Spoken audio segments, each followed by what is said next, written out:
자, 다 들어오셨습니까? 점심 맛있게 드셨나요? 네. 자, 그럼 이어서 또 진행해 보도록 하겠습니다. 자, 하이브까지 마쳤죠? 네. 그럼 그 다음 팀은 아보라 팀의 아이데이션. 에코로 이름이 바뀌긴 했는데. 에코요? 네.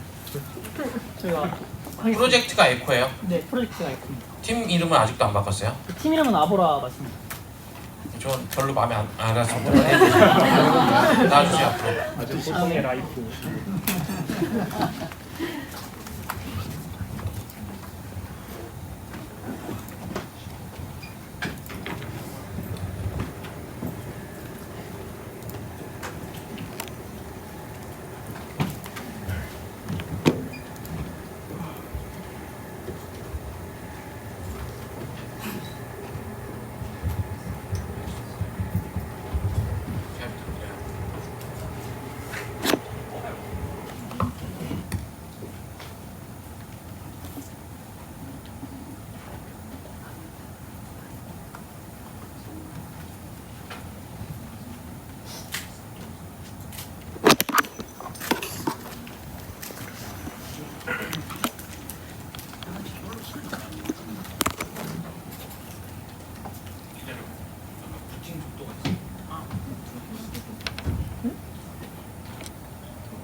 안녕하세요, 메타.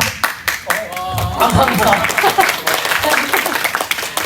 안녕하세요, 메타버스 심화반 프로젝트 에코 발표를 맡은 팀 아보라의 김동련입니다. 발표 시작하겠습니다. 목차는 다음과 같습니다. 팀 소개 및 아이디어 배경, 그다음 데모 영상과 핵심 기능, 이후 개발 및 향후 계획 순으로 발표하겠습니다. 먼저 팀명 및 팀원 소개입니다. 저희 아보라 팀은 화려한 기술보다 실천력과 지속 가능한 성장을 지향하며 일상 속 경험을 설계하는 팀이라는 철학으로 이번 프로젝트를 진행했습니다. 팀원의 경우 총 4명의 팀원이 각자의 강점을 살려 유기적으로 협업했습니다. 왜 나는 아이디어가 떠오르지 않을까? 이 말 우리 모두 한 번쯤 해본 적 있지 않나요? 과제 앞에서 혹은 각종 해커톤 대회나 공모전을 준비하면서 막막한 순간은 누구에게나 옵니다. 물론 요즘엔 AI가 많은 걸 도와줍니다. 글도 써주고 코드도 짜주고 심지어 발표 자료까지 만들어줍니다. 실제로 10명 중 9명이 AI를 한 번쯤은 사용해봤을 정도로 이제 AI는 일상화되었습니다. 게다가 이제 사회도 달라졌습니다. 기업은 단순히 AI를 잘 쓰는 사람보다 질문을 만들고 의미를 확장할 수 있는 생각하는 사람을 원합니다. 정답을 빠르게 찾는 사람보다 새로운 물음을 던질 수 있는 사람이 경쟁력을 가지게 되는 시대입니다.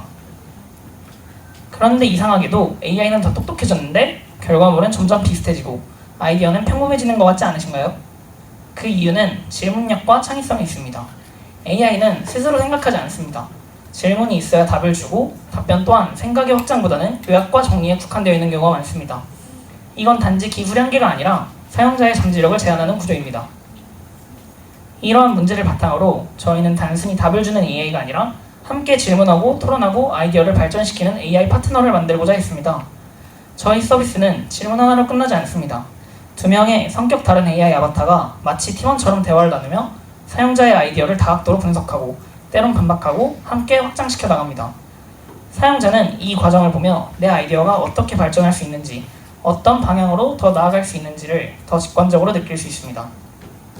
이처럼 AI는 많아졌지만 정작 질문은 평범해지고 아이디어는 비슷해졌습니다. 에코는 그런 한계를 넘어 질문을 대화를 사고의 확장하는 AI 서비스입니다. 혼자의 질문은 쉽게 흩어지지만 함께 나누는 질문은 울림이 되고 그 울림은 생각의 방향을 흔들고 새로운 길을 엽니다. 서로 다른 두 AI가 질문 너머의 가능성을 함께 탐색하며 창의적인 사고와 애원을 남깁니다. 에코는 바로 그 질문력과 창의성의 공간입니다. 특히 저희는 아이디어를 구체화하고 싶지만 막막했던 창작자와 기획자, 해커톤 공모전, 수업 프로젝트를 준비하는 대학생들 또는 GPT만으로는 부족했던 사용자들을 주 타겟으로 삼고 있습니다. 이들이 혼자 묻지 않고 함께 확장하는 경험을 할 수 있도록 돕는 것이 에코의 핵심입니다. 이러한 철학이 실제로 어떻게 구현되었는지 직접 데모 영상을 통해 보여드리겠습니다.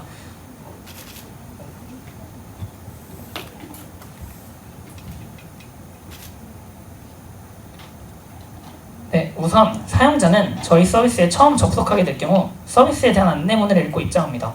저희 서비스가 새로운 서비스인 만큼 안내문을 작성했습니다. 다음으로는 4명의 아바타 중 서로 다른 개성을 가진 2명의 AI 파트너를 선택한 뒤 대화 페이지로 이동합니다. 위에 보시면 각 모델과 성격이 정해져 있습니다. 이후 아래 사용자가 아이디어 입력칸에 간단한 아이디어를 작성하면 다음과 같이 2명의 AI 파트너가 대화를 주고가며 사용자의 아이디어를 확장시켜줍니다. 지금의 경우 비슷한 고민을 가진 사람들과 연결되는 커뮤니티 앱을 만들고 싶다라는 아이디어입니다. 오, 그거 좋은데. 고민 유형을 좀 더 세분화해서 관심사 기반의 작은 커뮤니티를 여러 개 만드는 것도 좋지 않을까? 다음으로는 어떤 고민 유형을 먼저 타겟으로 할지 정해볼까? 이렇게 한 명이 말하고 나면 나머지 한 명이 이전 사람의 답변을 바탕으로 또 아이디어를 제시합니다. 그 생각 좋네.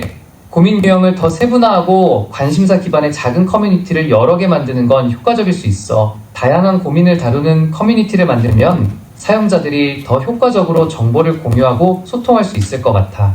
그럼 다음은 어떤 고민 유형을 먼저 다룰지에 대해 논의해보는 것도 좋을 것 같아.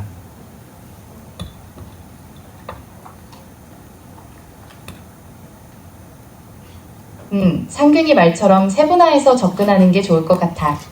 각 커뮤니티의 운영 방식도 조금씩 다르게 해볼 수도 있겠다. 그럼 먼저 연애 고민 커뮤니티부터 시작해볼까? 저희가 원래는 총 3번씩 발화해서 총 6번의 발화를 보지만 지금은 데모 영상의 경우이기 때문에 3번으로 압축했습니다. 지금 보신 데모처럼 에코는 단순한 응답이 아닌 생각을 확장하고 몰입을 이끄는 흐름을 만들어냅니다. 이제부터 그 흐름을 어떻게 설계했는지 에코의 3가지 핵심 기능을 중심으로 간단히 소개해드리겠습니다. 우선 첫 번째 기능인 질문 강화 시스템입니다. 아이디어가 처음 막상 떠올랐을 땐 설레죠. 하지만 막상 그 아이디어로 무엇을 할 수 있을지 고민해보면 막막할 때가 많습니다. 그래서 저희는 아이디어를 자동으로 정제하고 확장해주는 질문 강화 시스템을 만들었습니다. 사용자는 그냥 떠오른 생각 한 줄만 적으면 됩니다.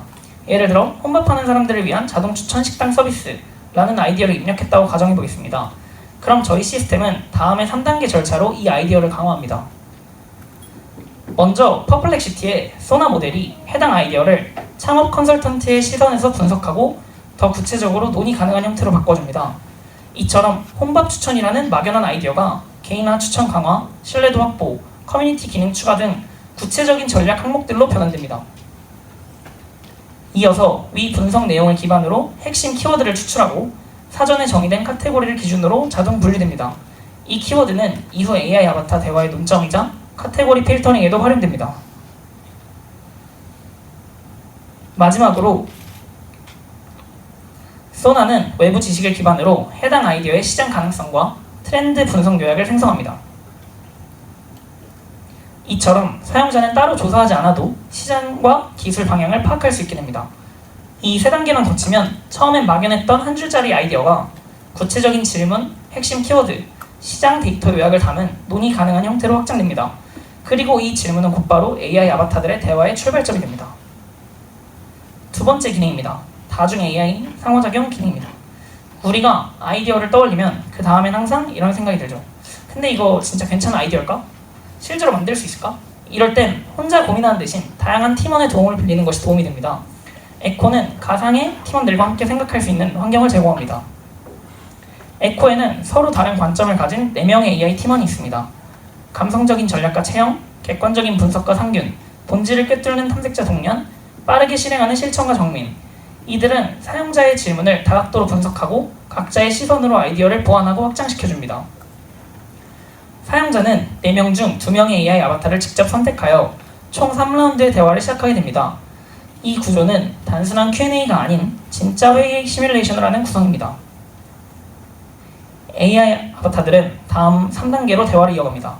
첫 번째, 문제 정의와 배경 논의. 두 번째, 핵심 가치와 구현 전략. 세 번째, 기대 효과와 추가 제안. 이 흐름은 실제 기획회의의 전개를 반영하여 아이디어가 어떻게 깊어질 수 있는지를 보여줍니다.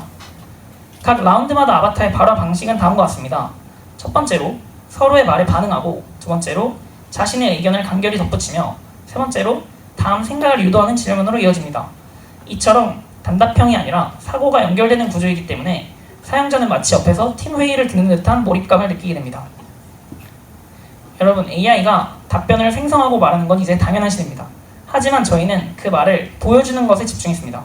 에코의 3D 아바타는 단순한 텍스트 응답이 아니라 사용자의 입력에 따라 표정과 움직임이 실시간으로 변화합니다. 텍스트를 음성으로, 그리고 그 음성은 자연스럽게 입모양까지 립싱크로 이어지죠. 즉, 단순한 캐릭터가 아닌 함께 회의하는 몰입형 AI 파트너가 되는 것입니다. 저희 아바타는 말할 때만 움직이는 존재가 아닙니다. 입력 중일 때, 생각할 때, 말할 때 각 상황에 따라 자연스럽게 다른 표정과 모션을 보여줍니다. 예를 들어 기본 상태에서는 조용히 호흡하고 사용자가 입력을 시작하면 시선을 움직이며 반응합니다. AI가 답변을 준비하는 동안에 고개를 기울이고 말할 땐 립싱크와 함께 입이 움직입니다. 즉, AI가 말을 멈춘 그 순간에도 생동감 있게 반응합니다. 또한 사용자가 아무것도 입력하지 않아도 아바타는 그 자리에 함께 있는 듯한 분위기를 만들어줍니다. 입력을 시작하면 캐릭터가 시선을 바꾸며 반응하고 사용자와의 대화 관계를 유지하려는 듯 행동하죠. 이런 시선 처리와 미세한 모션은 단순한 기능이 아니라 AI가 옆에서 함께 생각하고 기다려주는 존재로 느껴지게 만드는 핵심입니다. 에코의 아바타는 단순히 말하는 게 아닙니다. 말하는 방식까지 최대한 사실적으로 구현했습니다. 텍스트가 음성으로 변환되면 해당 음성을 분석해 실시간 입모양 애니메이션을 자동으로 동기화합니다. 이를 통해 아, 이, 우 같은 음소 단위의 발음을 맞춰 입모양이 움직이며 단순한 TTS가 아닌 진짜 살아있는 말하기처럼 느껴지게 만듭니다. 이 시스템은 이렇게 작동합니다. 먼저 구글의 첫 TTS를 자연스럽고 감정이 담긴 음성을 생성합니다. 그 음성을 위스퍼로 분석해 발화 단위를 시간별로 정확히 분리하고 각 시간 구간에 맞춰 어떤 입모양을 보여줄지 계산합니다. 최종적으로 블렌드에서 정의한 쉐이프 키에 맞춰 입모양이 애니메이션이 됩니다. 이 과정을 통해 에코는 텍스트 기반의 AI를 넘어 진짜 사람처럼 말하고 반응하는 AI 캐릭터를 실현하게 됩니다. 다음은 에코를 만들기 위해 개발 프로세스를 플로우 차트, 시스템 아키텍처, 로드맵으로 소개하겠습니다. 자, 이제 실시간 사용자가 플랫폼을 어떻게 이용하는지 흐름에 대해 간략하게 설명해 드리겠습니다. 먼저 사용자는 아바타 선택 페이지에서 자신이 원하는 AI 아바타를 고르게 됩니다. 다음으로 대화 페이지로 이동하여 아이디어를 입력하면 AI는 질문을 더 깊이 있게 다듬어주고 이후 아바타들이 사실 확인, 전제 검토, 새로운 관점의 제시 흐름으로 대화를 전개합니다. 저희 팀의 기술 아키텍처, 시스템 다이어그램입니다. 프론트엔드는 리액트와 넥스트.js, GSEP, 그리고 R3F를 활용해 3D 아바타를 구현했습니다. 구글 클라우드 TTS를 통해 아바타 음성이 생성되며 블렌더로 모델링한 캐릭터의 립싱크와 표정을 적용했습니다. 백엔드는 패스트 API와 오토젠으로 구성되어 사용자의 질문을 자동 강화하고 응답을 생성합니다. DB의 경우 포스트그리 SQL과 레일웨이를 통해 대화 데이터를 안전하게 저장하고 전체 시스템은 도커로 컨테이너화에 AWS EC2에 배포 및 운영하고 있습니다. 저희 팀의 로드맵입니다. 1, 2월 달에는 아이디어를 구체화하고 사용자 흐름과 기능 요구사항을 설계했습니다. 3, 4월에는 아바타 모델링과 프론트엔드, 백엔드 개발을 병행하며 주요 기능을 구현했고 5월에는 전체 기능을 통합한 뒤 사용자 테스트를 통해 UI 개선과 립싱크 정밀도 향상 등 마무리 작업을 진행했습니다. 저희는 해당 프로젝트를 실제 사용자들을 대상으로 테스트를 진행해왔습니다. 특히 저희 타겟인 과제나 해커톤을 목표로 아이디어를 내본 적이 있는 분들, 특히 대학생들을 바탕으로 유저 테스트를 진행했는데요. 그 결과 기대 이상으로 긍정적인 반응과 함께 구체적인 개선 포인트들을 확인할 수 있었습니다. 가장 인상 깊었던 말은 AI랑 회의하는 느낌이다 라는 표현이었습니다. 주요 긍정 피드백은 다음과 같았습니다. 아바타 회의 콘셉트가 신선하고 몰입감 있다. 또는 서로 다른 시선 덕분에 아이디어가 자연스럽게 확장된다. 물론 아쉬운 부분도 있었습니다. 대화가 자연스럽지 않거나 반복될 때가 있다. 또한 선택 가능한 아바타 수가 적고 초반에 서비스 흐름이 이해되기 어렵다라는 피드백도 있었습니다. 이러한 피드백들을 바탕으로 저희는 다음 단계 개선을 계획하게 되었습니다. 앞으로 저희 아보라 팀은 지금의 가능성을 기반으로 일상 속에서 진짜 쓰이고 싶은 서비스로 발전해 나가려 합니다.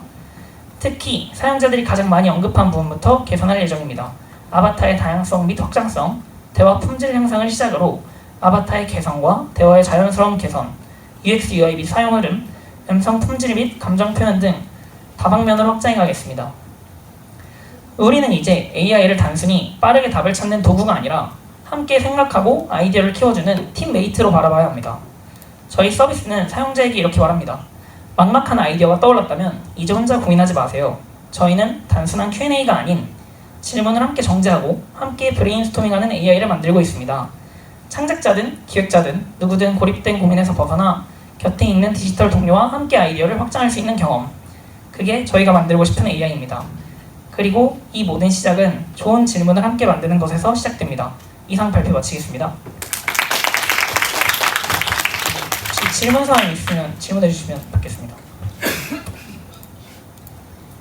사업자 등록은 그거는 조금 더 고민을 해봐야 될 것 같습니다.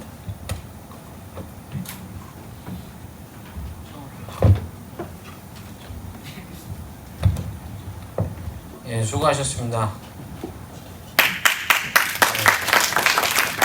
이 팀은 이 아이템으로 창업까지 잘 이어갈 수 있도록 대학생 기술 창업 이런 거 해보면 좋을 것 같아요, 그죠? 네. 그다음 해양 천체 관측소 팀의 코드네임 피스메이커. 그 다음은 옐로우 웨일이고 그렇습니다. 네.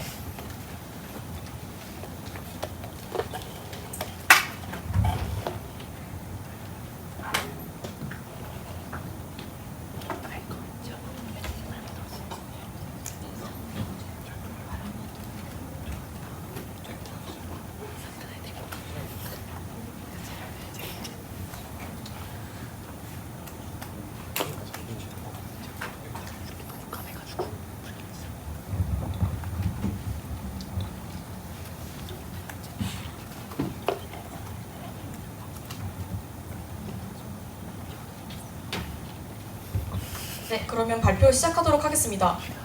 안녕하십니까. 저희는 생성형 AI 기반 아동의 사회성 향상을 위한 교육용 게이미피케이션 서비스인 코드네임 피스메이커 프로젝트를 진행하고 있는 팀 해양 천체 관측소입니다. 목차는 다음과 같습니다. 간단하게 프로젝트 기획 배경과 소개를 한 후 프로젝트 내용 소개, 그 후 실제 구현된 모습을 보여드린 후 프로젝트 활용이 어떻게 될 것인지 설명드리겠습니다. 추후 향후 계획을 말씀드리며 발표 마치도록 하겠습니다. 프로젝트의 간단한 배경과 소개입니다. 저희는 요즘 늘어나는 사회적 갈등의 원인 중 하나로 타자에 대한 인식 부재를 눈여겨보았습니다. 이는 남을 이해하는 데 에너지를 소비하기 싫어하는 사람들의 모습과 필터 버블 현상으로 인한 인식 고착화가 원인이 되었고, 저희는 이를 해결하고자 가상 환경에서 다양한 갈등 해결 연습을 할 수 있는 서비스를 기획하게 되었습니다. 가상 환경에서 연습한 것을 바탕으로 현실의 갈등 상황이 될 때 이를 해결하고 타인의 이야기를 듣는 것을 잘할 수 있도록 하는 것이 저희 프로젝트의 목표였습니다. 저희 프로젝트는 간단한 글을 읽고 쓸 수 있는 아동기의 학생들을 대상으로 만들어졌습니다. 저희는 첫 번째 메인 기능으로 갈등 상황 재현 시스템을, 두 번째로 아동 답변 분석 시스템을, 그리고 서버 기능으로 보상 제공 시스템을 기획하였습니다. 저희는 리액트 기반의 웹 클라이언트를 활용하였으며 서버 및 시스템 개발을 위해 파이썬과 크루 AI 프레임워크 등을 사용을 하였습니다. LLM은 오픈AI를 기반으로 작업하였고 작업물 통합을 위해 노션과 깃허브를 사용하였습니다. 저희 프로젝트는 2명의 개발자가 협력하여 작업하였습니다. 팀장인 저는 전체적인 시나리오 및 컨텐츠 설계 그리고 시스템의 기본적인 로직 구현을 하였으며 류동훈 하구는 전체적인 클라이언트, 서버, DB 작업과 시스템 성능 개선을 맡아주었습니다. 저희는 프로젝트를 다음과 같이 기획했습니다. 우선 아동이 어떻게 학습을 진행할 것인지 학습 흐름도를 먼저 작성하였습니다.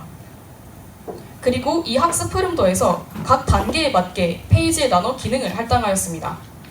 각 페이지는 서로 이동할 수 있지만 전체적인 학습 흐름을 깨지 않도록 구성하였습니다. 저희 프로젝트의 진척도에 대해 말씀드리겠습니다. 저희가 실제 구현한 부분을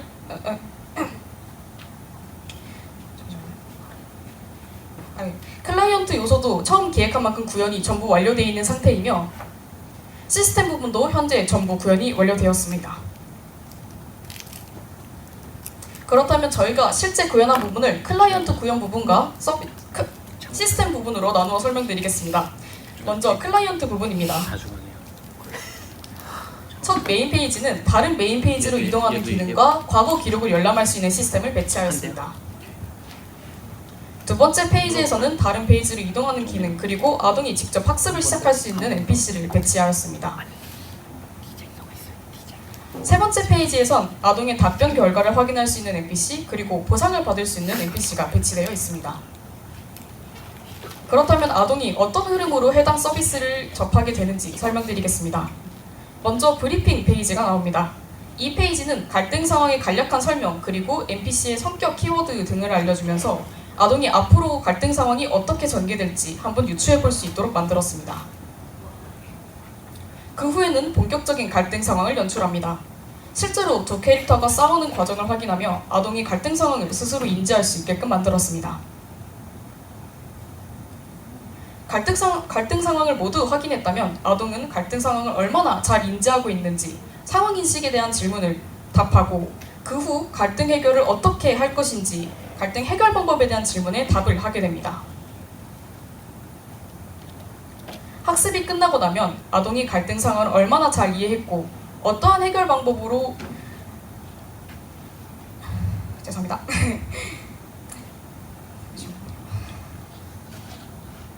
어떠한 사회적 성향이 있는지 아동이 직접 적은 답변을 기반으로 분석하여 수치와 그래프로 확인할 수 있습니다.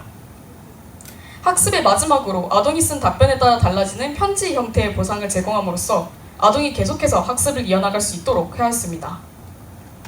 이 모든 학습 결과는 과거 기록 열람 페이지를 통해 확인할 수 있습니다. 해당 항목을 조회하면 과거 답변 기록과 분석 결과를 확인할 수 있으며 그 당시 받았던 보상 내용도 확인이 가능합니다.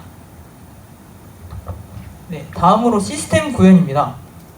먼저 갈등 상황 연출 로직입니다. DB에 저장되어 있는 시나리오 전개 데이터와 갈등에 참여하는 캐릭터 데이터를 기반으로 캐릭터의 대사를 출력하는 방식으로 설계하였습니다. NPC 데이터에는 NPC의 이름, 성격, 말투를 정의하였고 시나리오 데이터에는 시나리오의 제목, 갈등 전개 흐름 묘사, 발화자 NPC를 정의해 두었습니다. 이를 기반으로 대사 생성 프롬프트를 작성하였습니다. 대사 생성 프롬프트에는 DB로부터 받은 NPC 데이터와 갈등 전개 흐름 묘사를 제공받으며 이후 시스템 내에서 현재까지 생성된 대사들로 다시 프롬프트에 적용되어 다음 대사를 자연스럽게 출력할 수 있도록 하였습니다.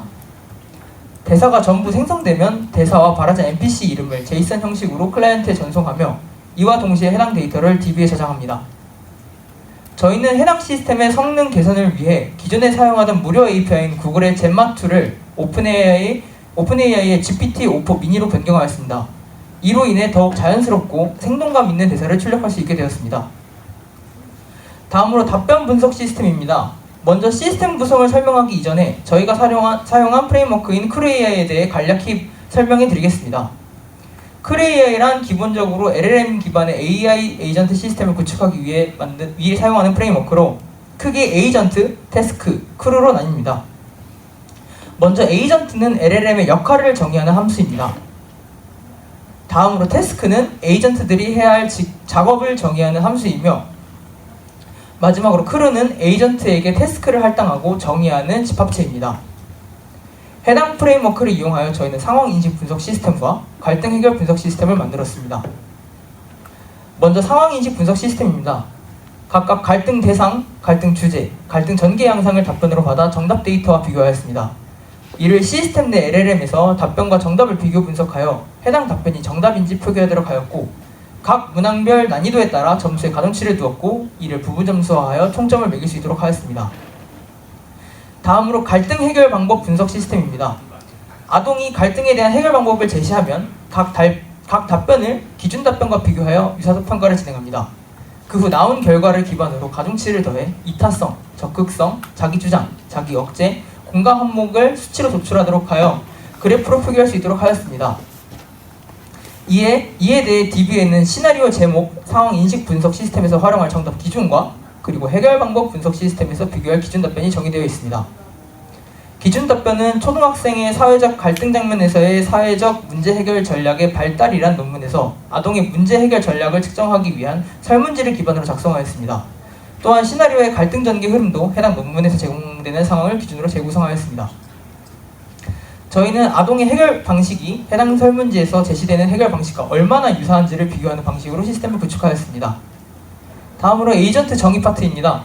각 답변별로 유사도 평가를 담당할 에이전트를 다음과 같이 갈등 인물, 갈등 주제, 갈등 전개 양상, 답변 유사도 분석 에이전트로 정의하였습니다. 다음으로 태스크 정의 파트입니다. 각 답변별로 에이전트들이 담당해야 할 태스크를 에이전트를 기준으로 다음과 같이 정의하였습니다. 다음으로 크루 정의 파트입니다. 크루 정의에서 각각 에이전트들을 각각의 태스크로 정의하였고 이를 실행하여 결과값을 1차적으로 리절트에 저장하는 방식을 사용했습니다. 다음으로 갈등 해결 방식에 대한 아동의 답변과의 유사도 측정 결과값에 가중치를 적용하는 부분입니다. 이 가중치 또한 해당 논문에서 제시한 각 답변별 수치를 기반으로 구성하였습니다. 해당 시스템을 통해 나온 결과는 제이선으로 파싱하여 클라이언트로 전송되며 이후 해당 데이터를 DB에 저장합니다.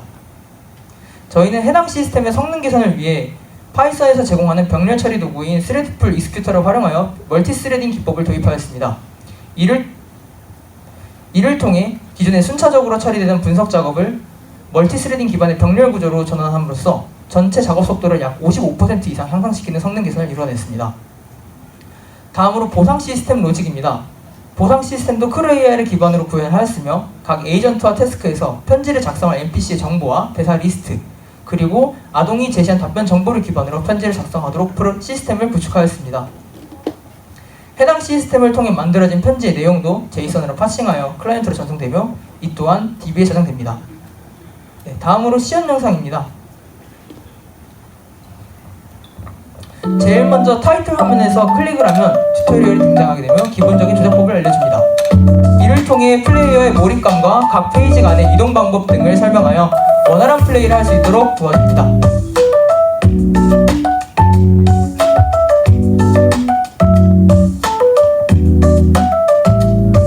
NPC를 클릭하면 상황 재현 이전에 갈등 상황과 인물 정보를 제공합니다. 해당 페이지에서는 인물의 이름, 성격, 그리고 간단한 갈등 주제를 확인할 수 있습니다.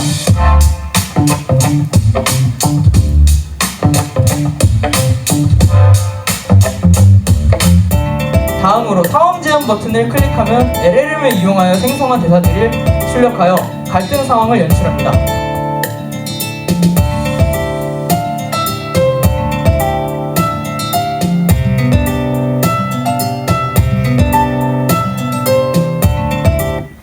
상황 재현이 끝나면 아동은 주어진 질문에 대해 서술형 답변을 진행합니다.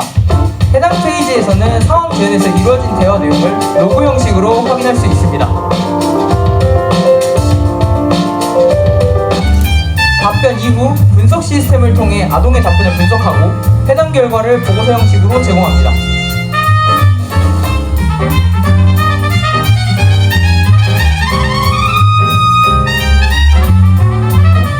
이후 아동이 제시한 해결 방안을 기반으로 감사 편지 형식의 보상을 제공합니다.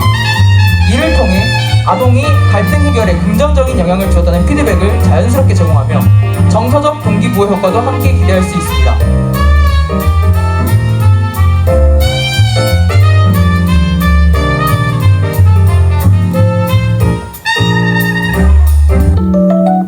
해당 검사 결과와 보상의 경우 첫 번째 메인 페이지에서 보고서 파일을 통해 다시 확인이 가능합니다.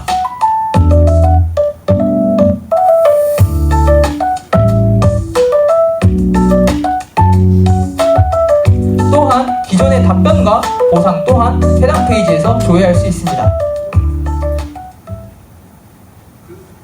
다음으로 프로젝트의 활용 방안입니다. 먼저 저희 프로젝트를 통해 얻을 수 있는 효과로 게이미피케이션 방식을 통해 자연스러운 흥미를 유도하여 교육할 수 있는 환경을 제공합니다. 또한 아동이 해당 갈등을 어떻게 받아들이고 해결해야 할지 스스로 고민하여 상황 인식 및 이해 능력 향상에 도움을 줄 수 있도록 합니다. 또한 현실 사회에서의 갈등 해결은 종종 일정 수준의 리스크를 수반합니다. 이에 본 서비스는 가상 환경 내에서 이러한 갈등 상황을 위험 부담 없이 사전에 연습할 수 있는 기회를 제공합니다. 이를 통해 현실에서 갈등을 해결하고 타인을 이해하는 능력을 키울 수 있도록 합니다.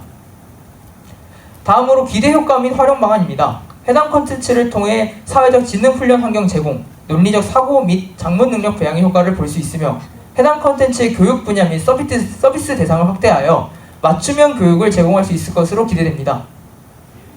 그리고 해당 프로젝트를 통해 얻은 데이터로 아동 심리, 아동 교육 연구에 활용할 수 있으며 이를 기반으로 아동 특성을 반영한 개인화된 교육 전략 개발에도 도움이 됩니다. 또한 NPC 대화 시스템을 다른 게이미피케이션 서비스에 적용하여 각 사용자별로 개별적인 경험을 제공할 수 있으며 답변 분석 시스템을 활용하여 기존의 선다형 설문조사 및 심리검사를 자유서술형 기반의 방식으로 구축하여 보다 개인의 특성에 집중한 데이터와 결과값을 얻을 수 있을 것으로 기대합니다. 다음으로 저희 프로젝트에 대한 향후 계획입니다. 먼저 이미지 생성 AI를 통해 이미지 형식의 보상을 추가로 제공할 예정입니다. 또한 답변 분석 결과를 해석하여 적절한 교육 방향을 제공할 수 있도록 시스템을 관련 논문을 기반으로 구축할 예정입니다. 또한 축적된 아동의 데이터를 기반으로 아동의 전체적인 성향을 확인하는 기능을 추가할 예정입니다. 마지막으로 현재 제공되는 시나리오 이외에 다른 시나리오를 추가하여 다양한 데이터를 수집할 수 있도록 할 예정입니다. 네, 마지막으로 질문 받도록 하겠습니다. 네, 없으면 저희 발표는 여기까지입니다. 끝까지 들어주셔서 감사합니다.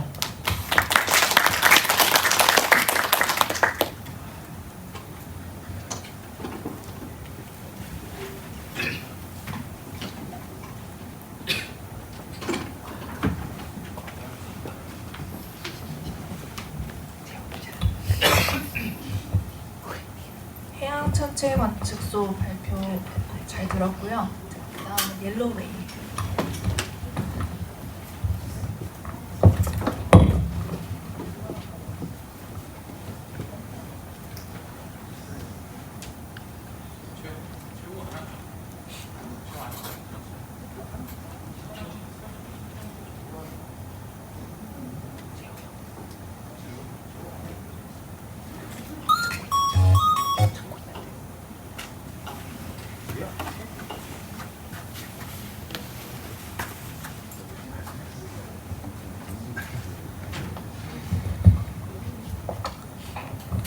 발표 시작하겠습니다. 안녕하세요. 생성형 AI를 활용한 비주얼 노벨 게임 스노를 제작한 팀 옐로웨일입니다. 저는 오늘 발표를 맡은 강승현입니다. 처음으로 목차입니다. 저희 프로젝트의 개요와 소개 영상을 먼저 보여드린 후 콘텐츠와 기능 구현, 그리고 시연 영상을 보여드린 후에 이후 개발 일정에 대해 말씀드리도록 하겠습니다.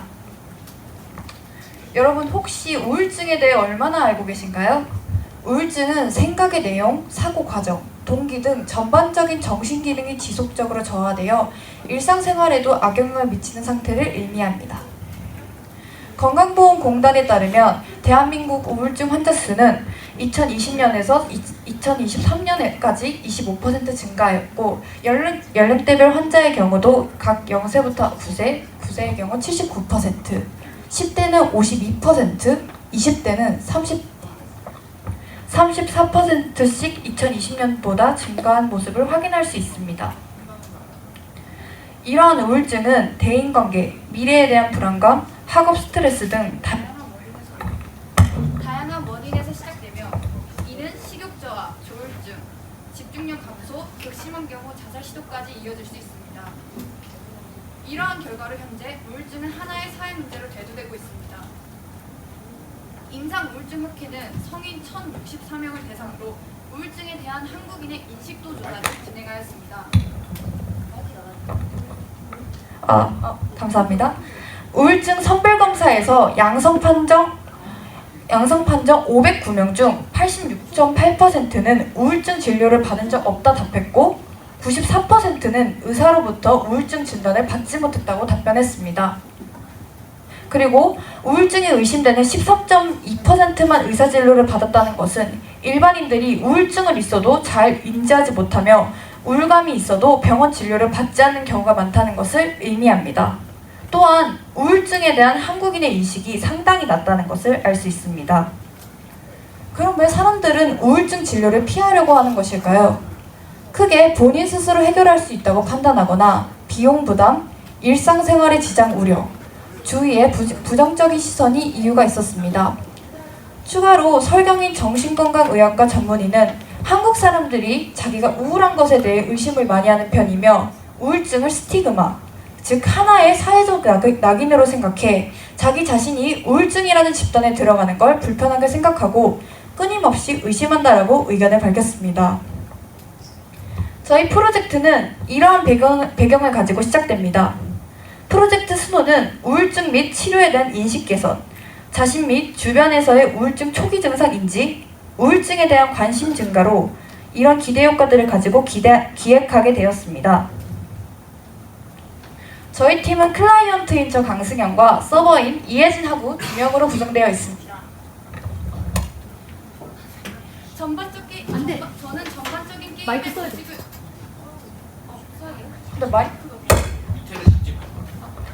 저는 전반적인 게임의 로직을 담당하였고 이혜진 하구님은 프롬프팅 및 서버와 DB 구축을 담당했습니다. 사업 툴은 이러한데요. 우선 유니티 6를 활용하여 전반적인 개발을 진행하였고 DB 및 서버 구축은 각각 MySQL, 패스트 API 서버를 활용했습니다. 디자인 및 영상 제작은 피그마와 다빈치 리졸브를, 그리고 LLM 모델은 챗GPT 및 미니를 활용하여 플레이어가 입력한 질문에 다양한 대답을 출력하도록 개발하였습니다. 다음은 개발 일정입니다. 크게 기획 및 리소스 확보를 4월에, 그리고 개발 및 병합 테스트를 5월에 진행하였습니다. 다음으로 간단한 소개 영상을 보고 넘어가도록 하겠습니다.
잘 보셨을까요?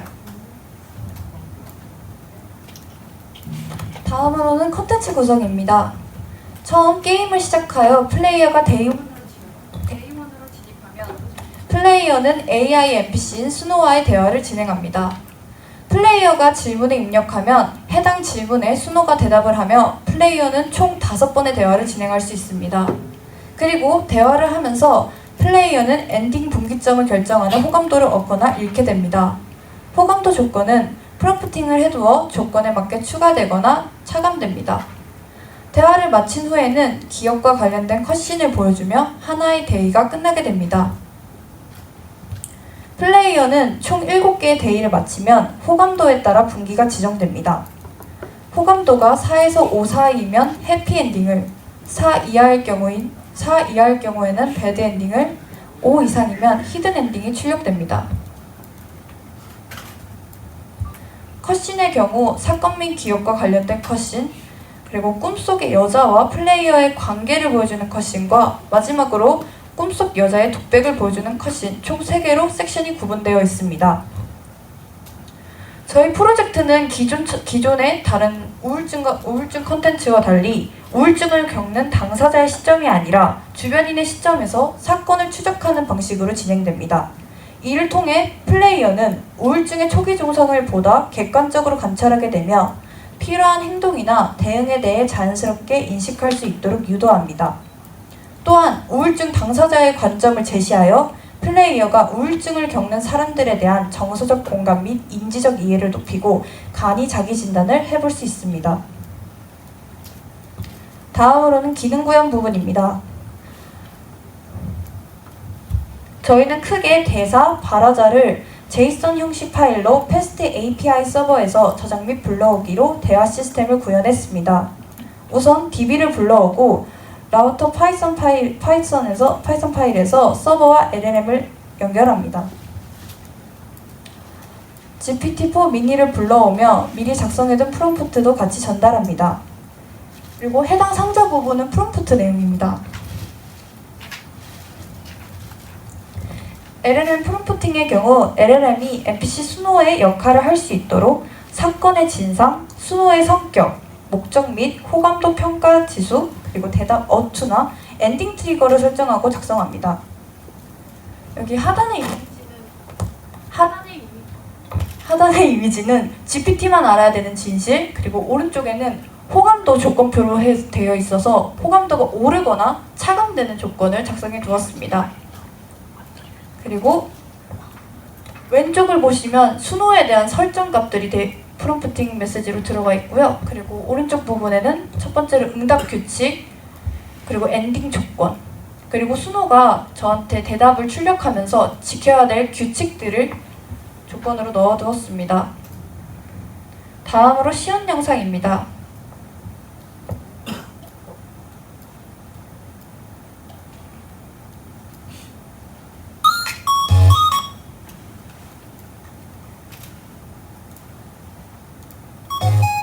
게임 타이틀 씬으로 들어갑니다. 엔딩을 확인하거나 세이브 파일이 있을 경우 이어서 게임을 진행할 수 있습니다. 새로 할 경우 인트로 영상이 나오면서 게임이 시작됩니다. 인트로 영상을 다 보면 데이 1이 시작되는데요. 플레이어가 먼저 수노에게 질문을 합니다.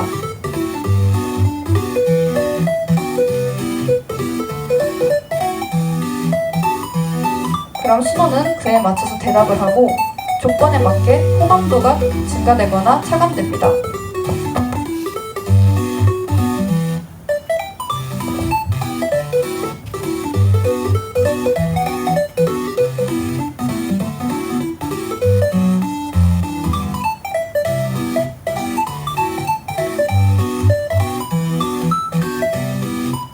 그리고 이를 총 5번 대화를 하게 되면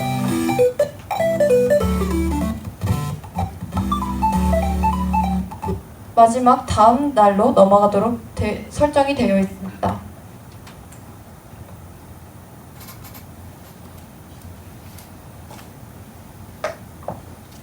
다음으로는 기대 효과 및 이후 개발 예정입니다. 기대 효과는 크게 컨텐츠 분야와 기술 분야로 나누어집니다. 컨텐츠 분야의 경우 우울증이라는 주제에서 더 나아가 아동 지능성 언어장애, 퇴행성 언어 발달장애의 개선 치료, 그리고 초기 치매의 언어적 습득 및 기억력 감퇴에서 겪는 언어장애 개선 치료 부분에서 활용될 수 있습니다.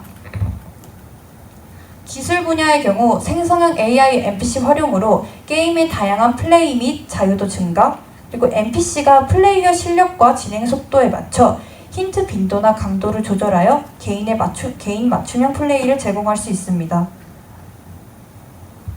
다음으로는 개발 일정입니다. 크게 클라이언트는 UI 효과 및 리소스 수정과 세이브 파일 서버 연동이 진행될 예정이고, 서버의 경우 데이 조건 수정 및 프롬프팅 또는 세이브 구현에 힘을 실을 예정입니다. 다음으로 저희가 이후 개발 일정을 표로 나타내 보았는데요.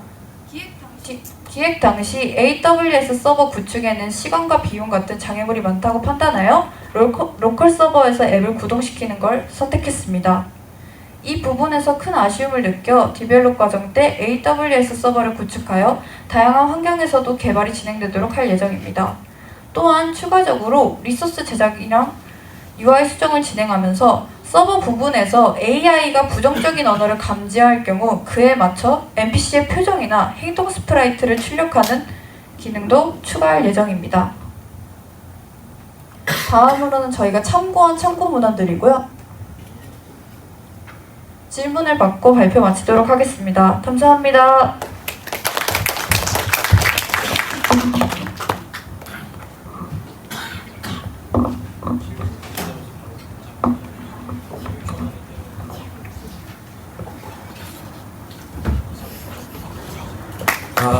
고생하셨습니다.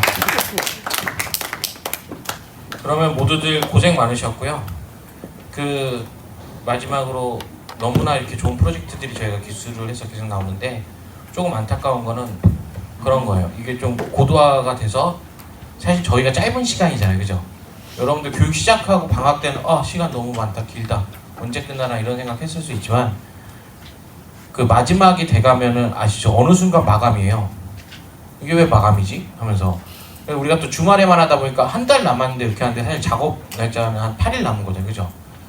그런 게 있어서 저는 이제 이 정도 만들었으면 대학생 창업으로까지 가져가서 창업이 뭐 다른 게 아니라 자기 포트폴리오를 만들기 위한 창업이거든요. 내가 이런 활동을 했다? 그죠? 그래서 하는데 제가 이제 첫 회사 가서 공채로 입사를 했을 때 저는 수상 실적을 5개를 챙겼어요.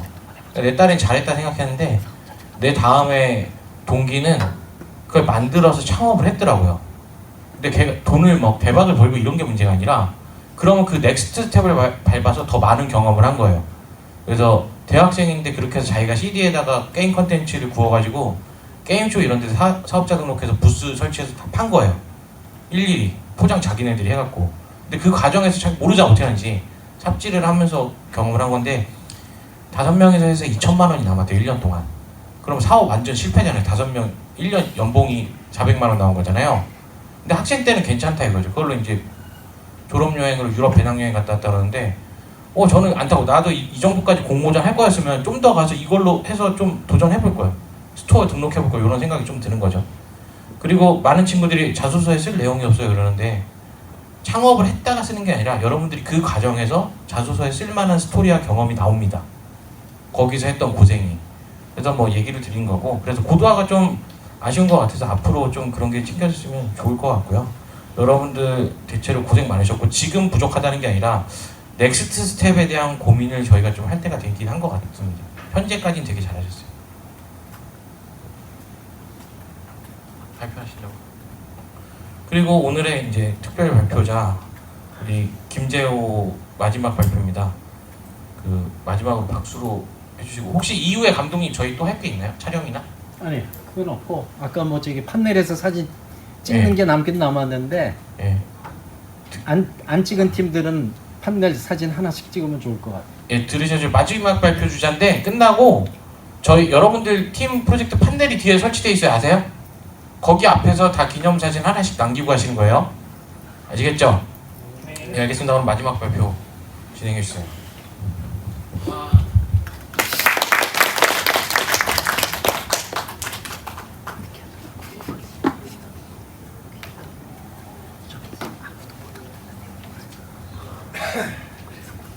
네, 안녕하세요. 저는 심화반에서 공부하고 있는 김재호라고 하고 시간 뺏어서 죄송합니다. 일단 열심히 해보겠습니다. LMS의 AI 챗봇 서비스를 위한 LLM 관련 연구를 제가 하고 있는데 이와 관련해서 발표를 진행하겠습니다.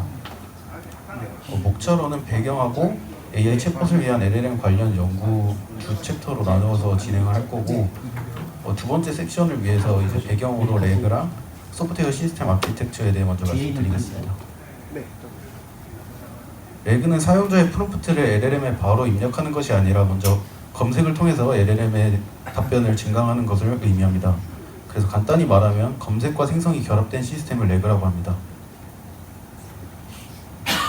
그래서 레그를 사용하는 이유는 이렇게 화면에 4가지 이유가 있는데, 이게 할루시네이션이라는 단어랑 도메인이라는 단어가 나와서 어려울 수 있어서 설명드리면, 할루시네이션은 LLM이 거짓을 사실인 것처럼 말하는 것을 의미하고, 이 도메인은 법이나 의료 같은 특정 분야를 의미합니다. 그래서 레그를 사용하는 이유는 이렇게 할루시네이션 최소화, 지식 최신성 부여, 도메인 특화 지식 부여, 그리고 비용 경제적 시스템 구축이 있습니다.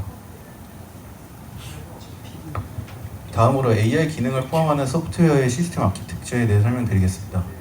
잘 아시다시피 소프트웨어의 기본적인 구조는 클라이언트가 백엔드 서버와 통신하며, 백엔드는 파일 스토리지, 데이터베이스, 외부 API 등 다양한 리소스를 연결하는 것을 의미합니다.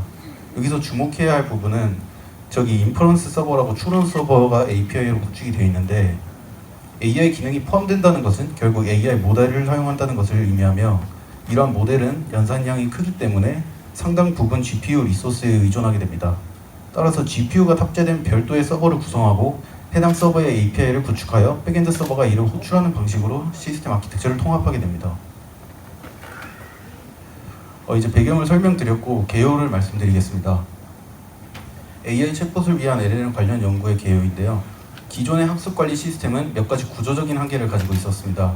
예를 들어 교수진들이 모든 교육생에 대해 동일한 지원을 제공할 수 없고, LMS 내의 콘텐츠로는 개인 맞춤형 학습 지원에 한계가 있으며, 영상이나 파일 자료 같은 단방향 학습 자료 제공 등에 의존한다는 것이 있었습니다.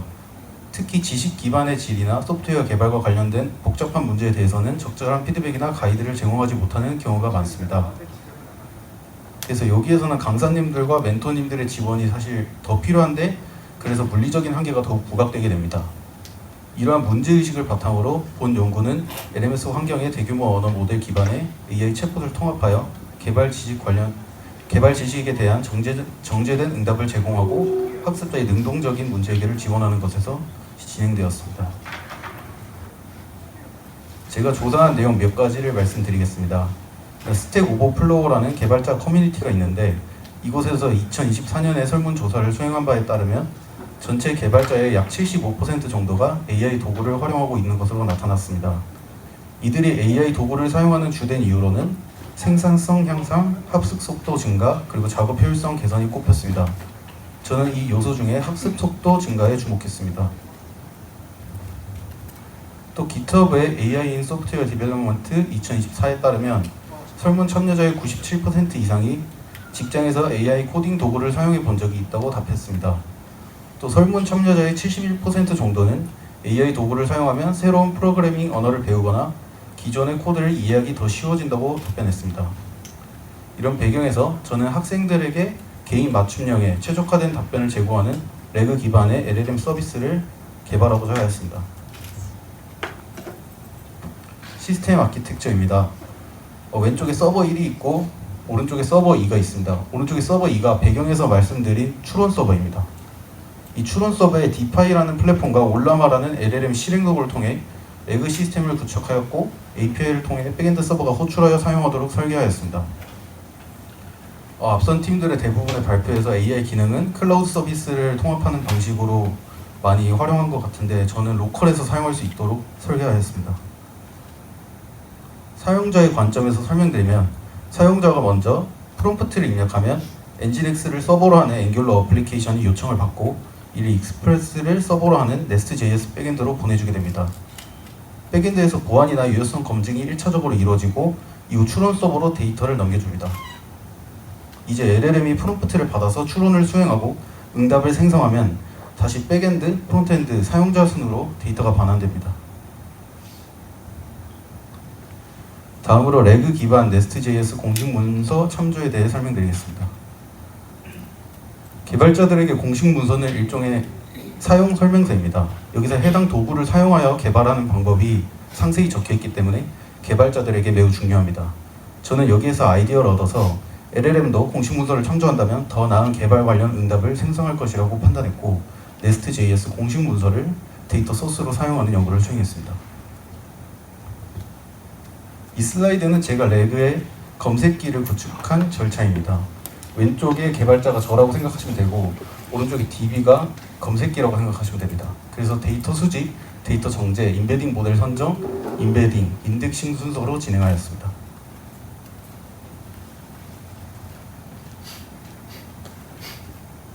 로컬 LLM 사용을 위한 올라마 활용에 대해 말씀드리겠습니다. 올라마는 로컬에서 LLM을 쉽게 실행할 수 있는 도구입니다.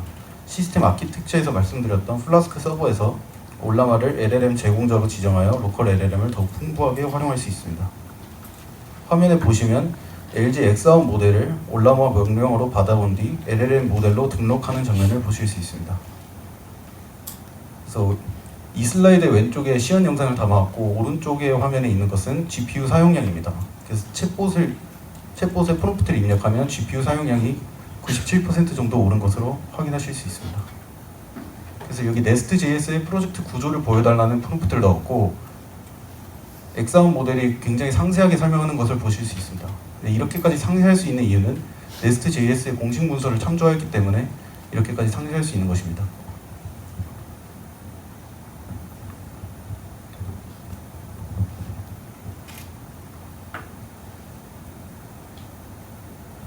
그리고 주요 폴더와 각 파일에 대한 설명도 달아줬고 아래쪽에 어떤 공식 문서를 인용했는지도 레퍼런스로 달아주는 것을 볼 수 있습니다. 다음으로 사용자가 상호작용하는 순서를 말씀드리겠습니다.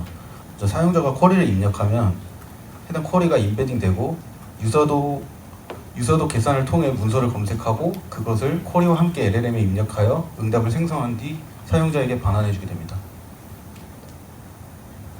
향후 계획에 대해 말씀드리고 발표 마치겠습니다. 첫째, 레그의 검색기와 LLM의 성능을 각기 평가하고 통합하여 정량적으로 시스템 성능을 파악해야 됩니다. 둘째, 시스템이 아웃 오브 쿼리, 오타 포함 쿼리, 극단적으로 짧거나 긴 쿼리에 대해서 안정적인 답변을 생성하는지 테스팅할 필요가 있습니다. 셋째, 에이전트 기능으로서 GitHub 리포지토리를 연동하는 기능을 추가할 계획을 가지고 있습니다. 마지막 슬라이드입니다. 본 연구를 기반으로 연구실의 지원과 김영철 교수님의 지원으로 LMS 상의 챗봇 기반 초보 개발자를 위한 효율적 코드 개발 지원 메커니즘이라는 논문을 작성하였고 우수 논문상을 수상할 수 있게 되었습니다. 이런 기회를 주신 김영철 교수님과 메타버스 아카데미에 진심으로 감사드리고 이상 발표 마치겠습니다.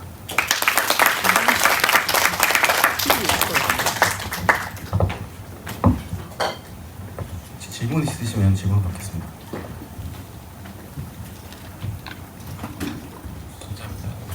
수고하셨습니다. 여러분들 다 들으셨죠? 이게 바로 대학원생의 무게감이랄까? 자, 수고! 전달사항 있어요? 한내사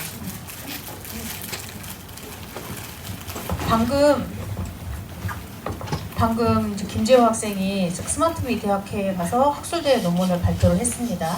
3기하고 4기 학생들 저희가 논문 6편을 썼어요. 6편을 썼고 지금 4기 학생들은 최종 발표회를 끝으로 이제 논문을 쓸 예정이니까 논문에 관심이 있으신 분들은 저희 연구실에 와서 또는 사업단에 와서 말씀해 주시면 감사하겠습니다. 그리고 참 저희 스마트 미디어 학회 논문 6편 중에 3편 우수 논문상을 받았고요. 그 중에 김재호 학생의 논문이 들어있습니다. 이상입니다. 논문 받은 학생 중에 이름을 수상한 학생 중에 여기 지금 이예정 학생 그리고 김다경 학생이 이번 학술대회에서 논문 우수상을 받았습니다. 축하해 주세요.